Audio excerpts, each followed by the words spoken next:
Hello students, welcome to external physics. आम्ही ऋषिकेश विभूते. आपण S-C-V सिरीजमध्ये आहोत. करंटली आपण सर्क्युलर मोशन या चॅप्टरमध्ये क्वेश्चन्स पाहतोय. आपण करंटली ऑब्जेक्टिव्ह 1 या सेक्शनमध्ये आहोत. ऑब्जेक्टिव्ह 1 हे बेसिकली MCQ बेस्ड क्वेश्चन आहेत आणि हे मोस्टली याच्यामध्ये तुम्हाला व्हॅल्यू बेस्ड क्वेश्चन्स मिळणार नाहीत. दीज आर कॉन्सेप्च्युअल क्वेश्चन्स ज्यांनी ॲक्च्युली तुमच्या ज्या बेसिक डाऊट्स असतील, जे की तुम्हाला एक्सरसाइज क्वेश्चनमध्ये नंतर हेल्प करतील, न्यूमेरिकल क्वेश्चन्समध्ये हेल्प करतील किंवा फायनल एक्झाममध्ये हेल्प करतील, अशा कॉन्सेप्ट्स किंवा असे डाऊट्स क्लिअर व्हावेत.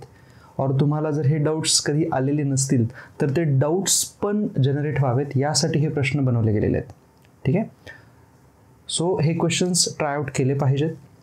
तुम्ही जर अगोदर हे ट्रायआउट केलेले नसतील तर जेव्हा मी इथं क्वेश्चन्स तुम्हाला दाखवतोय त्यावेळेला व्हिडिओ पॉज करा, स्वतः क्वेश्चन तो सॉल्व्ह करण्याचा प्रयत्न करा आणि मग अटेम्प्ट करा. लक्षात आला? तुम्ही जर एक्सरसाइज 1, एक्सरसाइज ऑब्जेक्टिव्ह 2 ह्याच्यामधले क्वेश्चन्स जर पाहिले नसतील अगोदर, जे मी अपलोड केलेले आहेत, त्या सगळ्यांची लिंक डिस्क्रिप्शनमध्ये आहे, तुम्ही तेही चेकआउट करू शकता. ठीक आहे. So let start with question number 6 today. आपण 6 ते 10 हे क्वेश्चन्स आज पाहणार आहोत, फक्त 5 क्वेश्चन्स परत. ओके. बघा काय दिलेलं आहे question number 6. A particle is kept fixed on a turn table rotating uniformly. As seen from the ground, the particle goes in a circle. Its speed is 20 centimeter per second and acceleration is 20 centimeter per second square. The particle is now shifted to a new position to make the radius half of the original value. What is the new value of the speed and the acceleration? ठीक आहे. बघा, अगोदर आपण diagram काढून घेऊ. 6 number आहे हा question. काय म्हटलंय त्यांनी की हा एक टर्न टेबल आहे, असा तुम्ही हे साईडनं पाहताय. ठीक आहे. हा असा टर्न टेबल आहे मे बी, आणि हे त्याला दिलेलं बॅलन्सिंग आहे, आणि हा असा या ॲक्सिसच्या अबाउट असा हा फिरतोय. ठीक आहे. आणि त्यांनी सांगितलेलं आहे की जो पार्टिकल आहे तो एका स्पेसिफिक डिस्टन्सवरती कुठेतरी आहे. म्हणजे इथून मे बी तो इथं पार्टिकल P असेल, मग त्यासोबत तोही असा गोल गोल गोल फिरतोय. राईट. तर मी काय करतो, हे असं साईडनं दाखवण्याच्या ऐवजी सपोज करा की तुम्ही इथून पाहता, याला व्ह्यूवर जो आहे तो मे बी इथं आहे असा, है ना. हे त्याचे डोळे आहेत समजा असे, आणि तुला असं वरून पाहतो टॉप व्ह्यू. तर तुम्ही ज्यावेळेला वरून पाहाल, हा असा सर्कल दिसेल. करेक्ट. या सेंटरच्या अबाउट हे फिरताना दिसेल तुम्हाला, आणि मग इथं कुठंतरी तो पॉईंट P असेल. बरोबर. ही त्याची रेडियस असेल काहीतरी R. ठीक आहे. आणि तो अशा टाईपचा सर्कल कंप्लीट करणार आहे. अशा टाईप सर्कल कंप्लीट करणार आहे. आता त्यांनी काय दिलं आपल्याला, that the turn table rotates uniformly. So आपल्याला काय दिलं होतं, युनिफॉर्मली रोटेट होतं आहे ना. सो युनिफॉर्म रोटेशन याचा अर्थ काय असेल की त्याची अँग्युलर वेलॉसिटी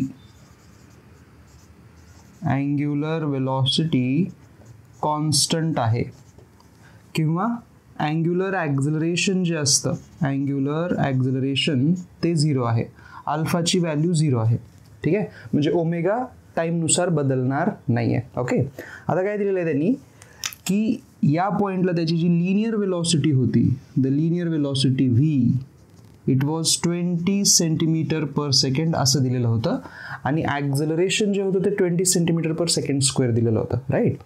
आता सर्क्युलर मोशनमध्ये जे ॲक्झलरेशन असतं ऑब्जेक्टचं, त्याच्याकडे 2 टाईपचे ॲक्झलरेशन असू शकतात. एक असतं रेडियल ॲक्झलरेशन, ज्याला आपण सेंट्रिपिटल म्हणतो, आणि दुसरं असतं टँजेन्शियल. आणि त्या दोघांचा रिझल्टंट म्हणजे नेट असतो, which is calculated like this, AR² plus AT² अशा पद्धतीने. राईट. नाव अँग्युलर ॲक्झलरेशन अल्फा 0 आहे, मीनिंग टँजेन्शियल ॲक्झलरेशन पण इथं 0 असायला पाहिजे. सो युनिफॉर्म रोटेशनचं हे कॅरेक्टरिस्टिक आहे की जेव्हा ओमेगा कॉन्स्टंट असतो तेव्हा तुमचा अल्फा 0 असतो आणि AT 0 असतो. म्हणजे इथं हा 0 होईल, आणि त्यामुळं नेट ॲक्झलरेशन बनेल AR² आणि त्याचा रूट म्हणजे बेसिकली इट इज AR. म्हणजे सेंट्रिपिटल ॲक्झलरेशनच तुमचं नेट ॲक्झलरेशन असतं, कधी जर युनिफॉर्म रोटेशन चालत असेल तर. ठीक आहे. युनिफॉर्म सर्क्युलर मोशनमध्ये टँजेन्शियल ॲक्झलरेशन नसतो, आणि नेट ॲक्झलरेशन हे सेंट्रिपिटल ॲक्झलरेशन बनतं. नाव आपल्याला जे दिलं होतं acceleration is 20 centimetre per second square, it means की तेच सेंट्रिपिटल आहे. ठीक आहे, therefore centripetal acceleration is 20 centimetre per second square. याचा आपल्याला खूप फायदा होईल. काय फायदा होईल? तुम्हाला स्पीड माहिती आहे आणि तुम्हाला सेंट्रिपिटल ॲक्झलरेशन माहिती आहे. तुम्ही याच्यावरून रेडियस काढू शकता. कशी काढता येईल? मी इथं काढतोय. सेंट्रिपिटल ॲक्झलरेशनचं इक्वेशन असतं v²/r. त्यामुळे रेडियस काय बनेल? v² divide by centripetal acceleration. Now what is velocity? Velocity is 20 centimetre per second, right.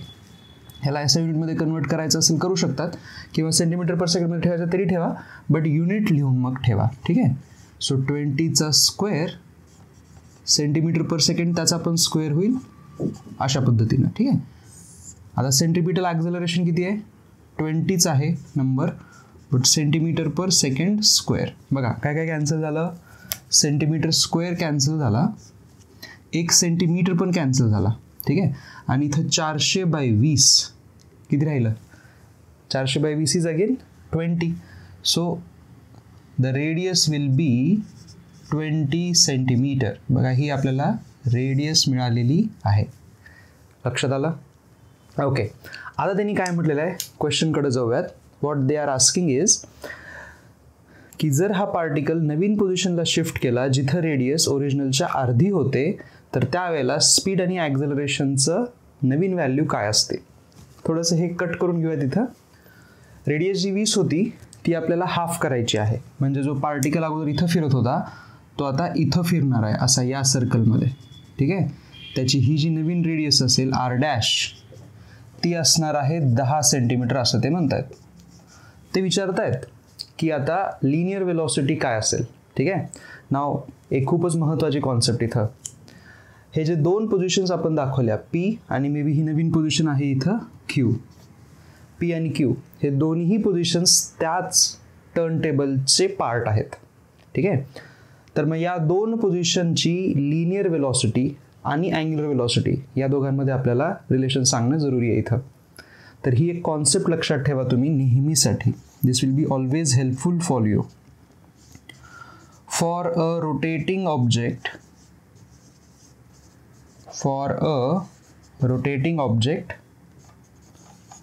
the angular velocity omega is constant for all points. म्हणजे रोटेटिंग ऑब्जेक्टच्या सगळ्या पॉईंटची अँग्युलर वेलॉसिटी कॉन्स्टंट असते. Doesn't matter की तो object किंवा तो point त्या ऑब्जेक्टवरती कुठं आहे. बघा हा Q पॉईंट खूप जवळ आहे सेंटरपासून, हा P त्याच्यापासून डबल डिस्टन्सवर आहे, स्टील त्यांची अँग्युलर वेलॉसिटी ही सेम राहते. असं का होतं? कारण या दोघांना सेम टाईममध्ये एक सर्कल कंप्लीट करायचं आहे. म्हणजे सेम अँगल सेम वेळेमध्ये कव्हर करायचं आहे. when they cover same amount of angle in the same amount of time, it means त्यांचा ओमेगा सेम पाहिजे. ठीक आहे. पण ओमेगा सेम आहे याचा अर्थ लिनियर वेलॉसिटी v मात्र सेम असावी असं जरुरी नाही आहे. का बरं? कारण बघा P आणि Q यांची रेडियस वेगवेगळी आहे आणि लिनियर वेलॉसिटी कशावर डिपेंड करते? लिनियर वेलॉसिटी डिपेंड करत असते r × ओमेगा. ओमेगा तर सेम आहे सगळ्या पॉईंट्ससाठी, पण r मात्र वेगवेगळा येतो. म्हणजे लिनियर वेलॉसिटी ही रेडियसवरती डिपेंड करेल, ती सेम असावी याची गॅरंटी नाही आहे. हाऊएव्हर इथे लिहायचं नोटमध्ये दुसरं, however linear velocity depends on radius. This is a very important part. ठीक आहे. आता पहा, आता r' आपल्याला 10 दिलेला आहे है ना. मग आपण त्याची अँग्युलर वेलॉसिटी काढू शकतो का? किंवा आपल्याला ॲक्च्युली त्याची लिनियर वेलॉसिटी काढायची आहे ना.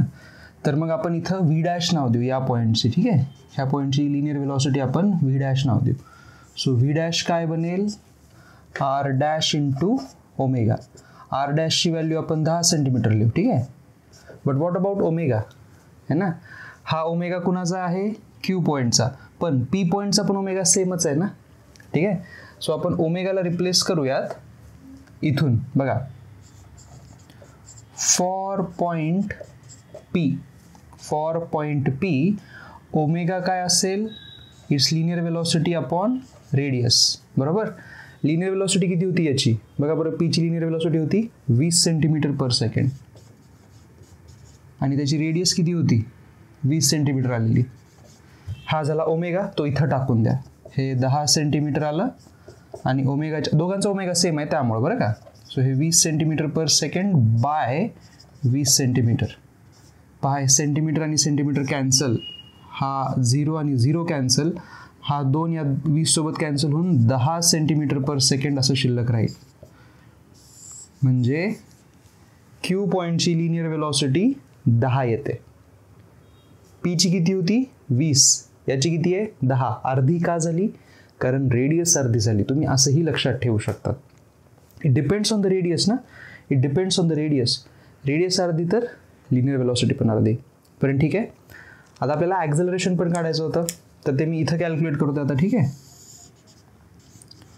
फॉर पॉइंट क्यू सेंट्रिपिटल ॲक्झलरेशन काढायला लागेल, कारण टँजेन्शियल तर अजून पण नाही आहे. It is v² bye r, ठीक आहे. लिनियर वेलोसिटी आहे 10, त्याचा square 100 centimetre square upon second square divide by radius आहे त्याची 10.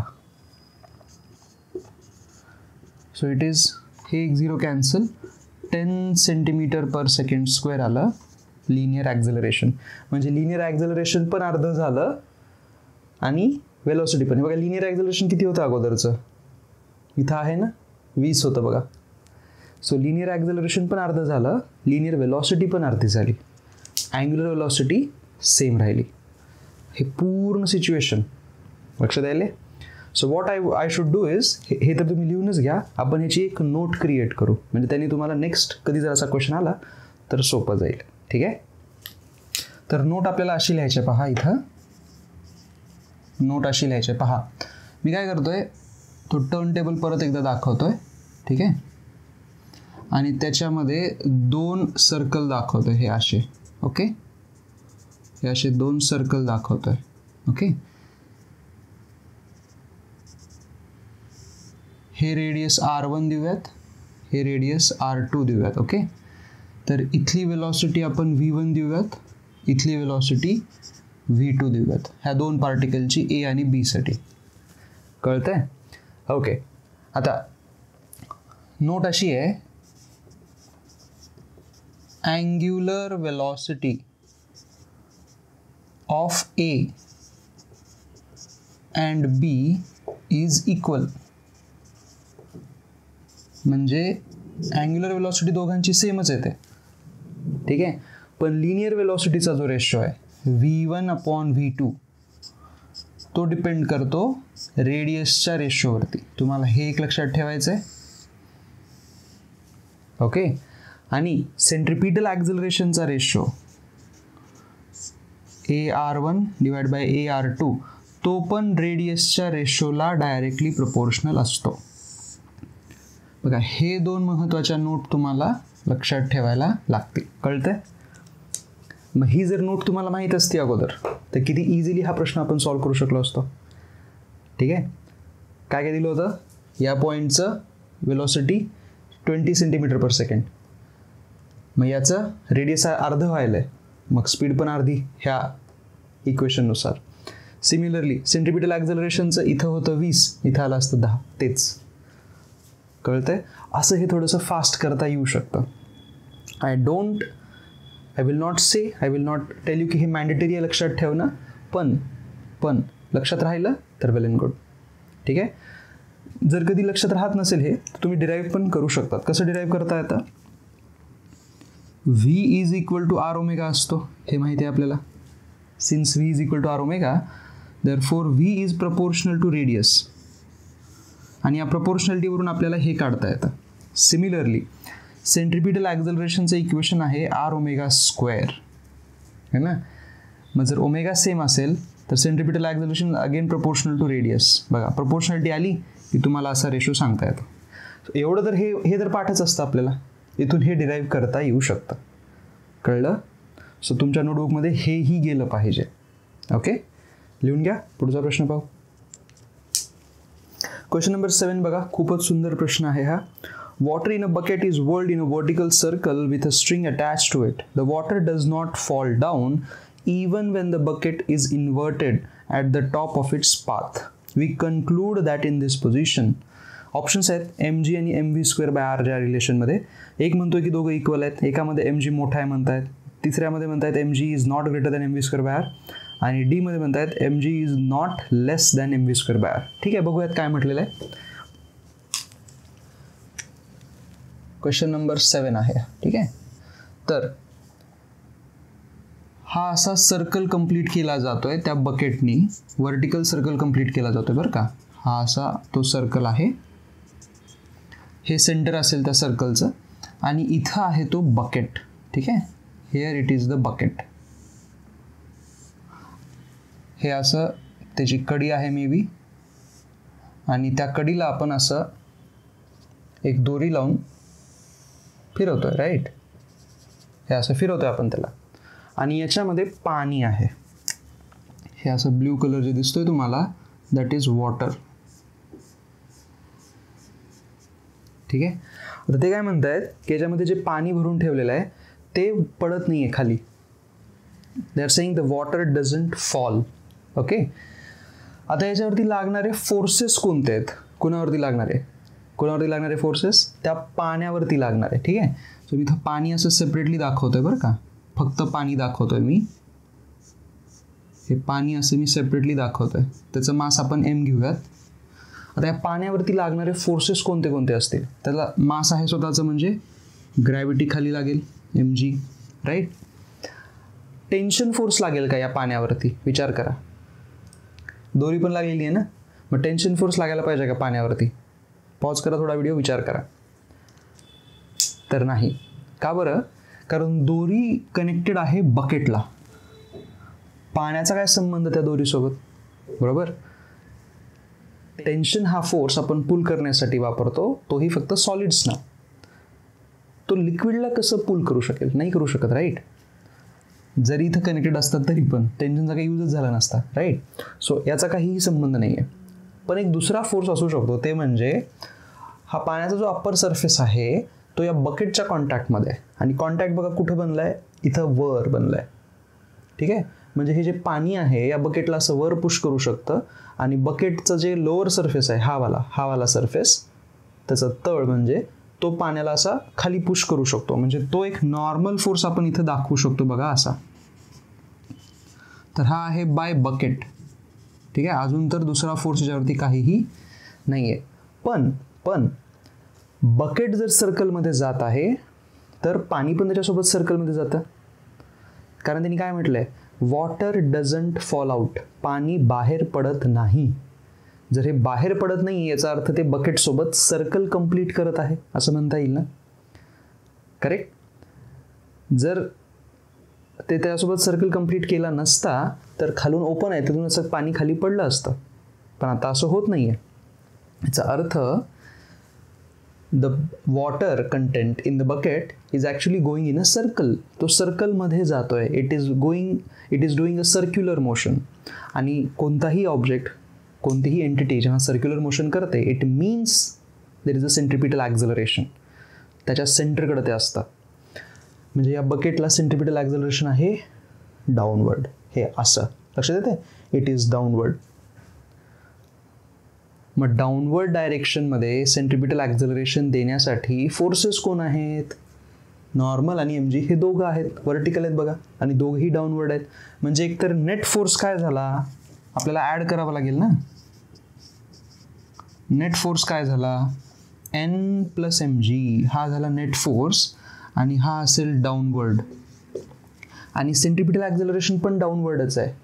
म्हणजे या दोघांनीच दिलेला आहे तो, अजून दुसरं कोणी नाही आहे इथं. Therefore n + mg is mv²/r. हे दोघंच सेंट्रिपिटल फोर्स आहेत. ठीक आहे, आता ते म्हणतायत की एम जी आणि M V square by R मध्ये रिलेशन सांगा. तर मग आपण असं म्हणू शकतो का बघा की M G is equal to M V square by R minus normal, असं एक इक्वेशन बनवता येतं. आता कम्पॅरिझन करा एम जी आणि M V square by R मध्ये. काय कम्पॅरिझन करता येईल?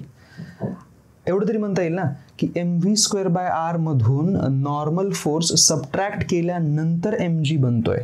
याचा अर्थ M V square by R M G पेक्षा मोठा असायला पाहिजे. करेक्ट? किंवा जर नॉर्मल फोर्स 0 झाला म्हणजे हा जो बकेटचा जो पार्ट आहे इथला वरचा, तो या पाण्याला खाली पुश जर करत नसेल, म्हणजे नॉर्मल कॉन्टॅक्ट जर 0 बनला, म्हणजे हा जर 0 झाला, इफ नॉर्मल इज 0, तेव्हा काय होईल? एम जीची value M V square by आरच्या बरोबर येऊ शकते. This is one possibility.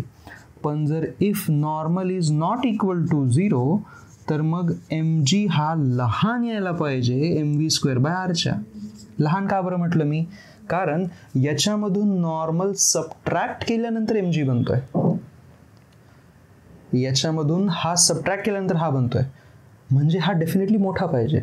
So non zero असेल तर M V square by R मोठा, 0 असेल तर दोघं इक्वल. इट मीन्स की एम जी हा M V square by R पेक्षा आयदर लहान तरी असावा किंवा इक्वल तरी असावा. हे असं आपण इक्वेशन लिहू शकतो. मग ह्या इक्वेशनला रिप्रेझेंट करणारा ऑप्शन कोण आहे ते चेक करा. पहिलं म्हणतायत की M G is equal to M V square by R. हा असं होऊ शकतं, पण त्यासाठी हे असणं जरुरी आहे. असं असावं असं दिलं का त्यांनी की नॉर्मल कॉन्टॅक्ट बनतच नाही असं म्हटलंय का? नाही. सो हे नेहमीचं सोल्युशन नाही. This is not always true. कधी कधी हे पण येऊ शकतं. सेकंड म्हणले की M G is greater than, नाही, ग्रेटर तर होऊ शकणार नाही. This is never possible. Third म्हणलं M G is not greater than M V square by R. हां, हे होऊ शकतं. एम जी हा एम व्ही स्क्वेअर बाय आरच्या आयदर इक्वल असू शकेल किंवा कमी असू शकेल, म्हणजे तो एम व्ही स्क्वेअर बाय आरपेक्षा मोठा होणार नाही. So C is correct. D म्हणले M G is not less than. Not less than का बरं? इथं आहे ना लेस दॅन, बघा. ठीक आहे, लक्षात आलं हे क्वेश्चन कसे तुमच्या डोक्यासोबत खेळतायत. राईट?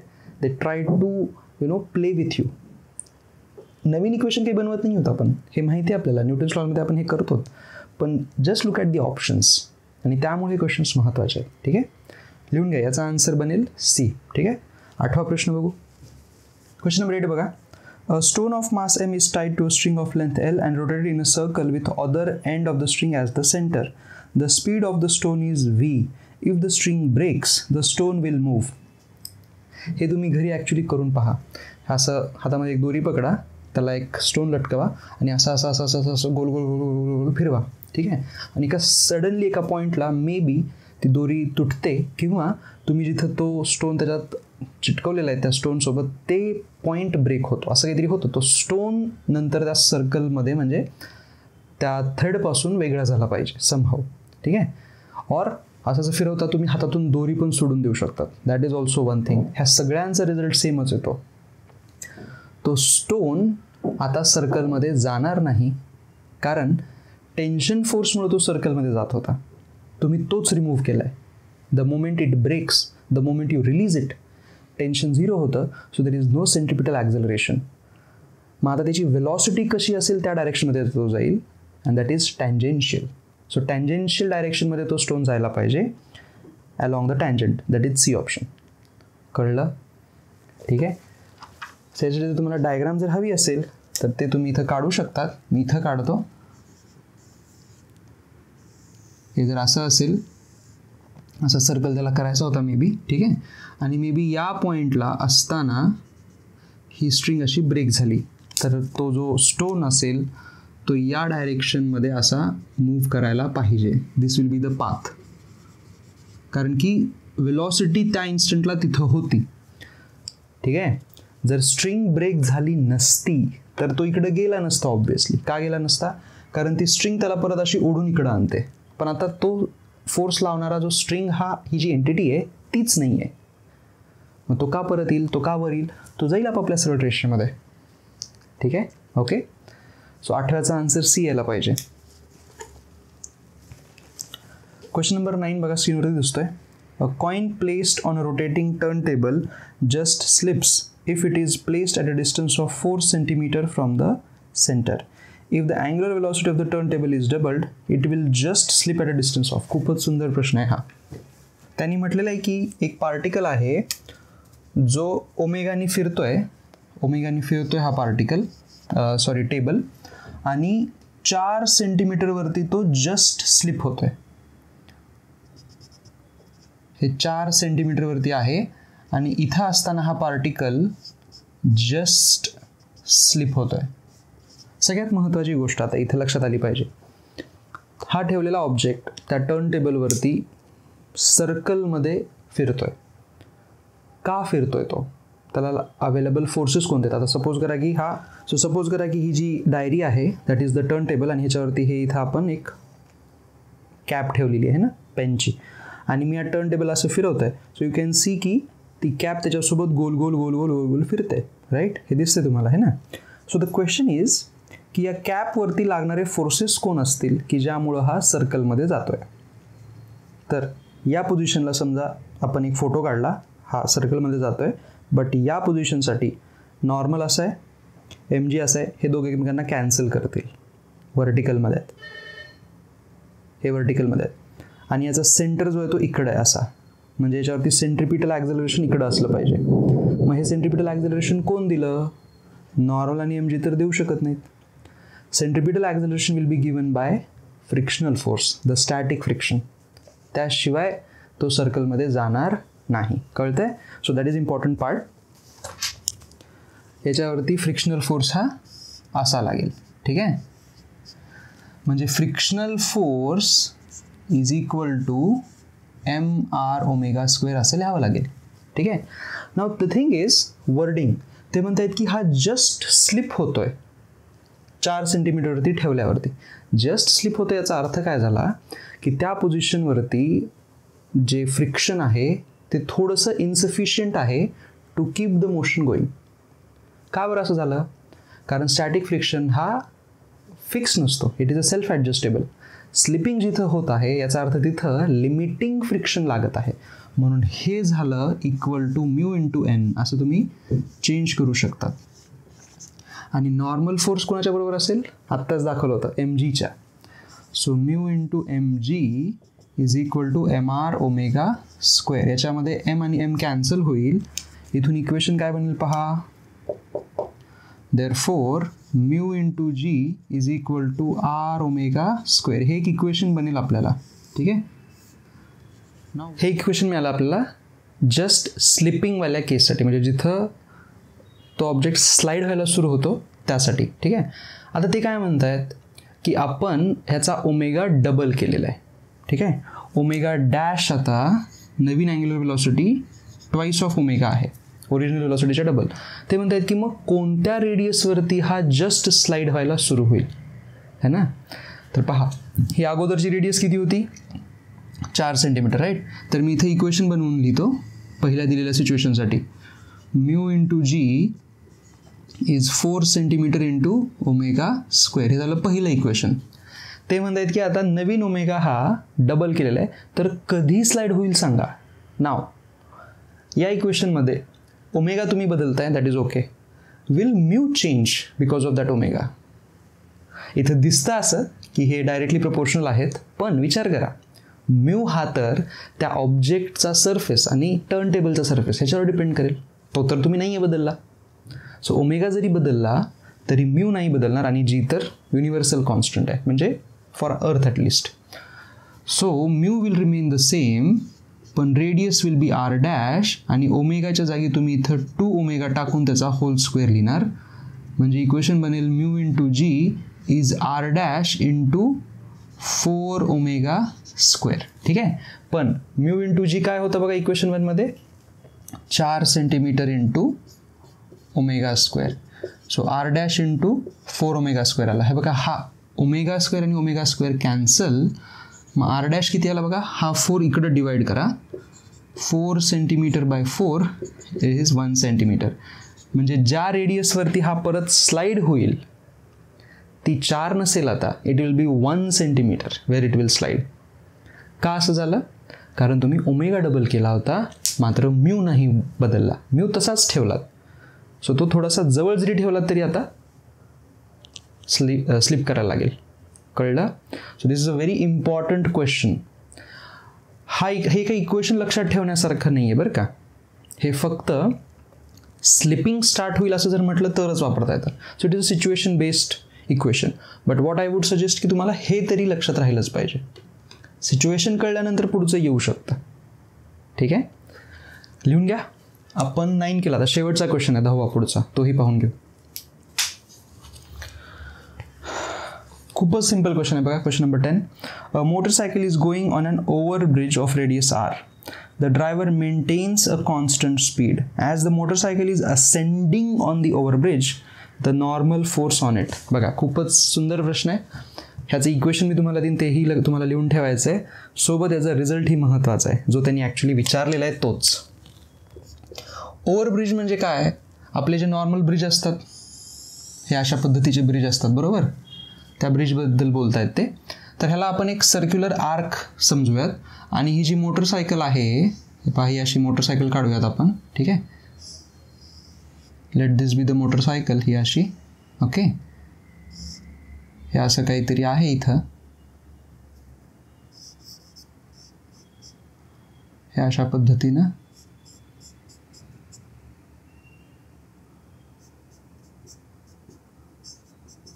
ठीक आहे. So this is the motorcycle.